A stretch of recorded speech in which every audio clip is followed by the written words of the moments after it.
Kebotakan menjadi salah satu momok yang menakutkan. Bisa dialami pria dan wanita, dan ternyata bukan cuma orang tua yang mengalaminya, orang muda juga bisa mengalaminya.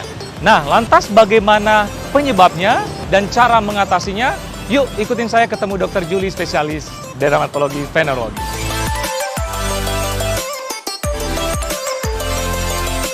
Ya pemirsa, saya sudah bersama Dr. Julie SPDV. Kali ini kita akan membahas yang namanya kebotakan. Nah, kebotakan ini kan menjadi momok mungkin menakutkan bagi sebagian besar orang.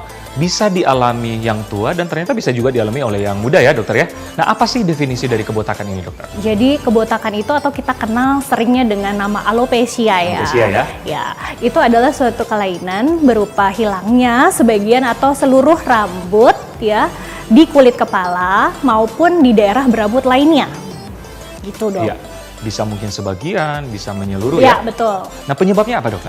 Nah, penyebabnya tergantung nih dok. Ada yang pola kebotakan pada laki-laki maupun perempuan. Kita sering kenal dengan nama alopecia androgenetika. Alopecia androgenetika biasanya disebabkan karena adanya kerentanan genetik dan juga hormon androgen. Ada juga yang tidak berpola. Nah, gitu. Yang tidak berpola kita sering kenali dengan alopecia areata. Areata. Atau kita sering kenali dengan pitak ya. Oke. Ya. Jadi tidak menentu. Biasanya bentukannya tuh disebabkan karena adanya gangguan pada imunitas ya yang dapat merusak folikel rambutnya. Jadi alopecianya tidak menentu ya? Ya. Di suatu pitak-pitak gitu ya, bulat, tegas ya, berbatas tegas seperti itu ya. Ada satu lagi yang nggak boleh lupa, ya. Yang paling sering kerontokan rambut yang dialami.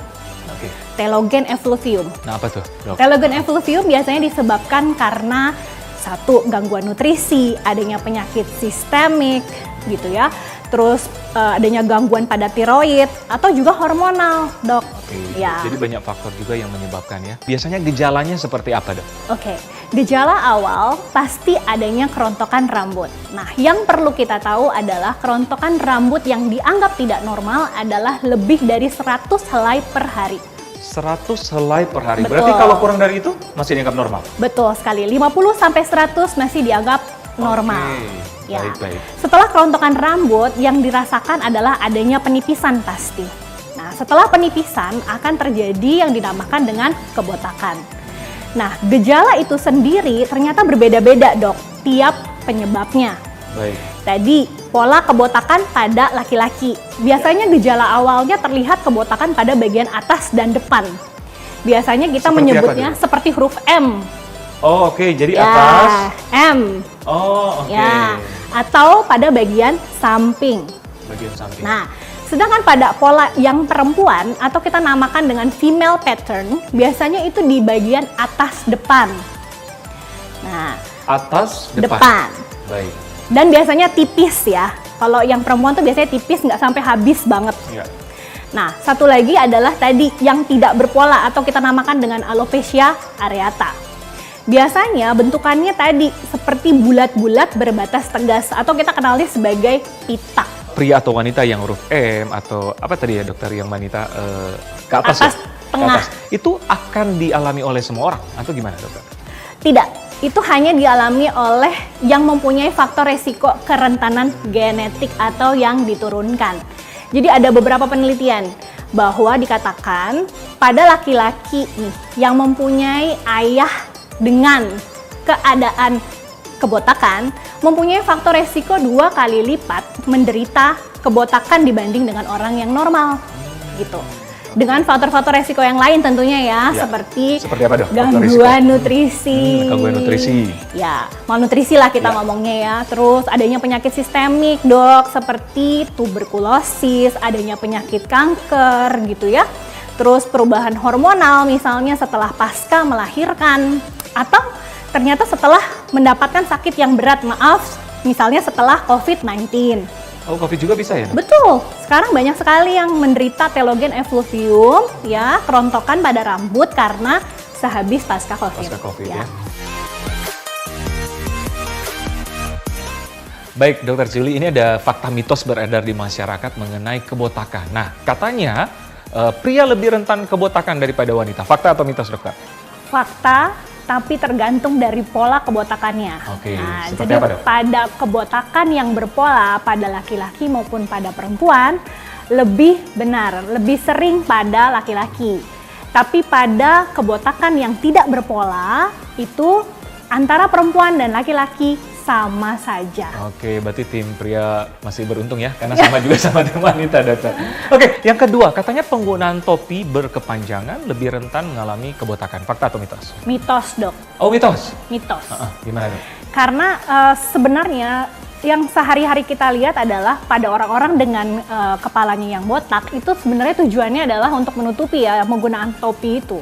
Iya. Ya, atau style mungkin ya? Atau style gitu ya. Tetapi memang ada pelaporannya gitu ya, bahwa penggunaan topi yang terlalu ketat, terlalu keras, dan dalam jangka waktu yang cukup lama itu dapat menyebabkan kerontokan rambut. Oke, jadi beresiko ya? Yes. Bukan menyebabkan secara langsung Betul, berarti, dokter ya? Betul.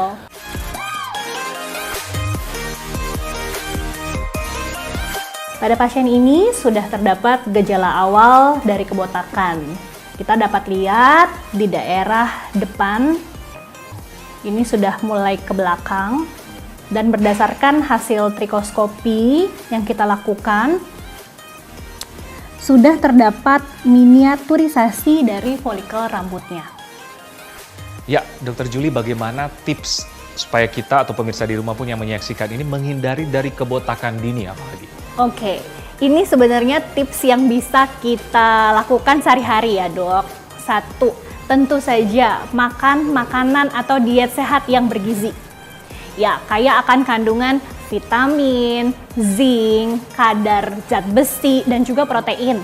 Ya. Yang kedua, hindari melakukan treatment atau perawatan yang lebih merusak rambut. Nah, seperti apa? Lebih sering catokan, ya, bleaching, pewarnaan rambut yang tidak sesuai atau berlebihan, ditambah penggunaan hair dryer setiap hari, itu juga perlu dihindari. Hair dryer? Ya, karena Kenapa, Dok? panas. Panas ya? Ya, dapat merusak batang dan kutikular rambut tentunya. Ada batasan nggak? Maksudnya orang, oke, hair dryer bisa mungkin 2 kali 3 kali seminggu, atau mungkin catok 2 kali 3 kali seminggu. Sebenarnya sih tidak ada aturan mengikat gitu, tetapi sebaiknya dihindari kalau memang rambutnya memang sensitif atau kulit kepalanya, scalpnya sensitif begitu ya. Oke. Yang ketiga, hindari tarikan berlebihan. Jadi artinya biasanya orang kalau ngikat ponytail gitu ya, keras gitu ya, terus ditambah dengan adanya extension rambut tuh biasanya. Nah itu kan Bebannya juga ya? tambah berat, ya betul. Terus yang keempat, biasanya hindari menyisir rambut saat dalam keadaan masih basah. Oh. Ya karena Kenapa? berat. Oh. Dan biasanya kan kusut ya. Jadi tekanan yang dipergunakan akan jauh lebih berat. Jadi akan menimbulkan kerontokan. Nah, berikutnya adalah biasanya hindari pasti dong merokok. Ya, stres berlebihan seperti itu. Lalu saya sarankan sih penggunaan rutin dari conditioner setelah sampo. Setelah sampo ya? Ya, yang jangan lupa juga gunakanlah produk-produk yang sesuai dengan tipe rambut kita. Seperti apa, Dok? Misalnya pada yang dengan rambut yang berwarna, yang diwarnai, itu harus dengan sampo yang sesuai. Seperti itu. Satu lagi yang tidak kalah penting adalah jika masalah tetap berlanjut, segera konsultasikan pada dokter spesialis kulit dan kelamin. Nah, itu mungkin masyarakat bertanya-tanya pada saat apa, dokter? Tanda-tanda atau gejala seperti apa? Jadi masalahnya tidak terselesaikan, Dok.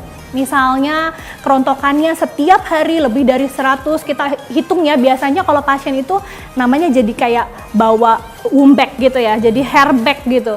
Jadi banyak sekali kerontokannya, terus mulai terjadi kebotakan, itu tetap harus berkonsultasi pada dokter spesialis. Setuju, berarti kalau gejalanya tidak tertangani ataupun rontok-rontok terus walaupun sudah diobati, harus konsultasi ke dokter. Betul. Setuju, dokter ya? Setuju. Pemirsa, demikianlah bincang sehat kali ini, semoga bermanfaat.